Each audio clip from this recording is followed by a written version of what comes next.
Remember, these changes that we're experiencing are real, and I'm not sitting out here cutting all the stuff on my property, sweating, insects, all kind of stuff, but gonna need to get it cleared out more, put some greenhouses down here to be able to grow food year round.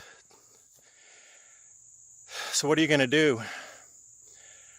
Because these supply chains are not gonna be functional after a while, you know. There's just so many things are going on at the moment that portend ill omen. Cosmic rays showing similar activity to the Dalton Minimum 1790 to 1830. And we're going to head lower over the next couple of solar cycles. It's all about the food production globally, where it's not going to be anywhere close enough to feed everybody. It's starting in China already with the food crisis. Food waste minimization campaign in China. You say, oh, we'd never do that in the United States. Yeah, social distance. You're getting ready for rationing. Wasteful industries, restaurants closed, divert that food back into the home without alerting anybody. All the restrictions now of workers in mass, many fields full of crops but no buyers. Oh wait, the states and the U.S. Department of Agriculture are buying to push into the food banks, or I should say the tentacles of control. In this day and age, it's so important to keep your body functioning at optimal performance. And collagen may be the closest thing we get to a real fountain of youth. After all, collagen is the most abundant protein in your body and essentially the glue that holds it all together. When you're middle-aged, you're only producing half of the collagen that you did in your youth. My focus is about digestive health, because the change in our diets from foods being unavailable, moving to seasonal availability of foods, and the entire spectrum of availability of foods changing. There's so much more to talk about with the benefits of collagen. You can visit healthwithadapt2030.com to learn more. The link's in the description box below.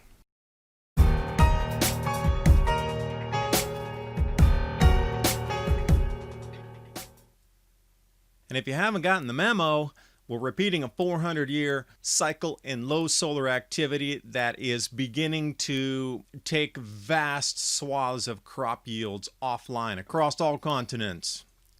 This is the rollover year, visible to everybody now. And the science backing it up, cosmic rays increasing, show remarkably similar activity to the Dalton Minimum 1790 to 1830. And what happens during grand solar minimums, might you ask? Well, at least one repercussion is lower than average global temperatures, which also will affect crop yields, along with the increased volcanic activity, which will also affect crop yields. In the extreme rainfall and shifting wind patterns, that'll affect agriculture too. Jumping back to the Dalton Minimum to give you an idea of the solar activity matchup and similarities. Gleisberg Minimum on the right, Dalton Minimum on the left. Where we are presently on the bottom, in the both right and left, and whatever way you stack it up, we are going into low solar activity. And I am still shocked why governments are not talking about this as a Manhattan Project to get you to grow your own victory gardens and get our communities organized to grow our own food. Because moving out through this and next solar cycle 26, even into solar cycle 27, we're going back into a 400-year cooling phase, very similar to the Maunder Minimum. And with it, crop yields shall be reduced some 25 to 30% across the planet. How do you think governments are going to handle that? How are we going to keep our economy moving forward? Oh wait, everything's just getting shattered at the exact same years that this is beginning. A little coincidental for me. But the signs are no longer hideable, shall we say. We've seen the massive floods, some of the largest floods in at least 200 years in China. Some say 400. Signs of food crisis in China for sure.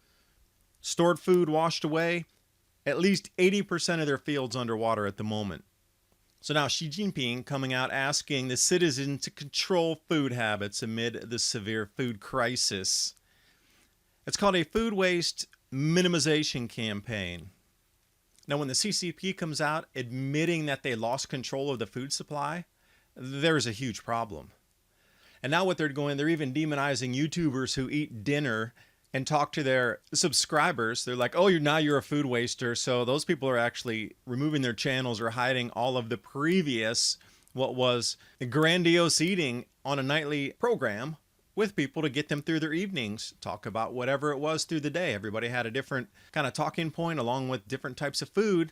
And if you were alone and you had nobody to eat with, you could turn into their channels and you could eat with another person. Started in Korea, swept the planet. There's thousands of those channels. The ones in China are all being removed at the moment. And during the bizarreness of everything, Chinese restaurants are now apologizing for asking customers to weigh in before ordering food. Now, that in itself is an interesting story, but within that, there's something useful.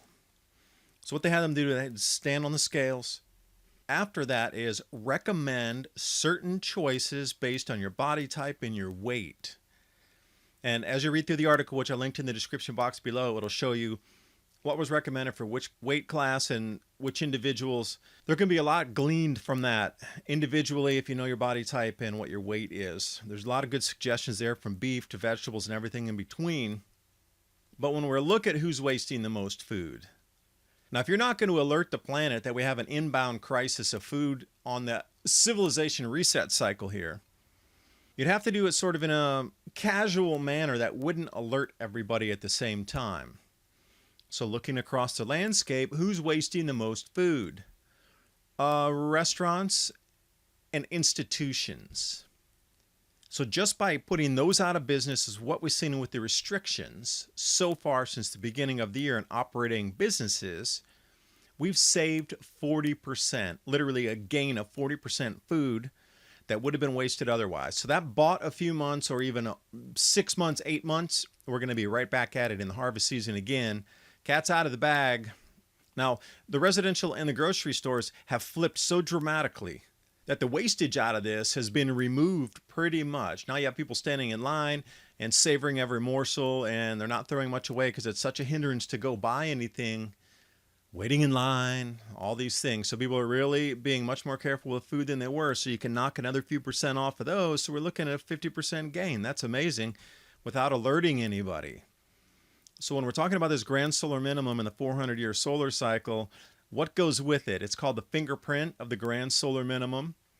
Decreased crop yields, volcanic eruptions, and cooler temperatures. And this grand solar minimum has already started, and we get this thing to lock down the planet and control the food supply. Coincidence? Let's look. Open table reservations crash. Of course, so many of these restaurants are never, ever coming back.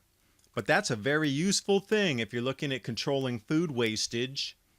Statista continuing from March all the way through into the global seated diners, still down at least 40-45% through August here. But as soon as more restrictions get slapped into place through the autumn, that's going to go right down to 100 again. But they're already getting you ready for rationing. What do you think this standing in line thing's about? Only so many people into a supermarket at a time? Get out your rationing card. It's a type of a soft opening, if you will. Because wherever you look, they were not allowing workers to go in. The meatpacking plants had closed. There weren't enough migrant workers to be able to pick all the crops. Wherever you look, they were dumping milk, crushing eggs, just huge disruptions across the food supply chain. And this headline here, struggling farmers working to overwhelm food banks to stay afloat. I did a video yesterday with the biggest lines ever recorded in Texas for food assistance. What they're finding now is the fields that were planted and they're coming to maturation, there's not anybody there to harvest it, so there's no buyers on the institutional level because, like I showed you, the restaurants and the schools, the universities, that type of thing, they're not buying anymore at that mass scale. Lo and behold, the Department of Food and Agriculture in each individual state is now paying farmers to send their surplus to food banks. And I wonder how much they're pulling out of there to send to their storage units as well. Because Christian over at iChade Farmer had also done a full expose on states stockpiling food while telling you don't buy anything because you might disrupt the supply chain. And then we can take it a whole level up.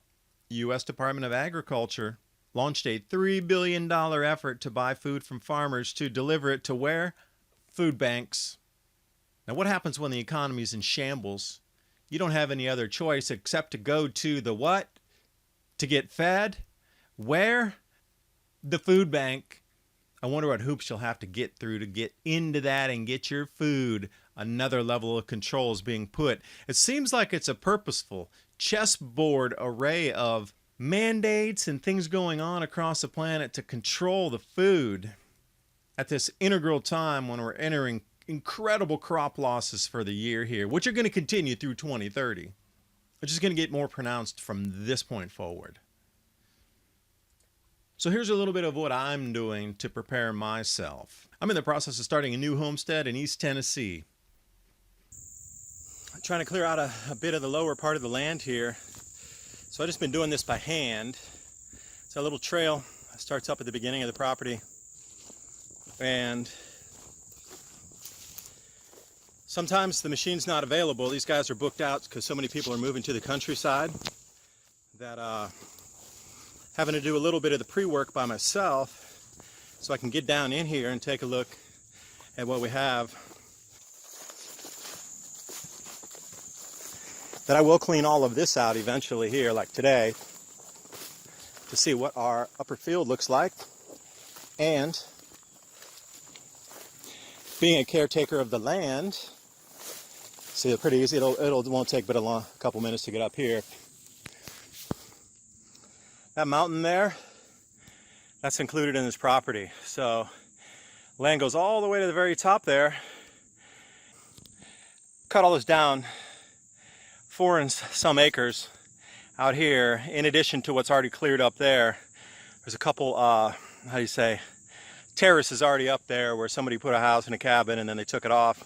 But it's kind of what I'm doing in my sparish time now. Remember, these changes that we're experiencing are real, and I'm not sitting out here cutting all the stuff on my property, sweating, insects, all kind of stuff, but gonna need to get it cleared out more, put some greenhouses down here to be able to grow food year round. So what are you gonna do? Because these supply chains are not gonna be functional after a while, you know. There's just so many things are going on at the moment that portend ill omen, shall we say.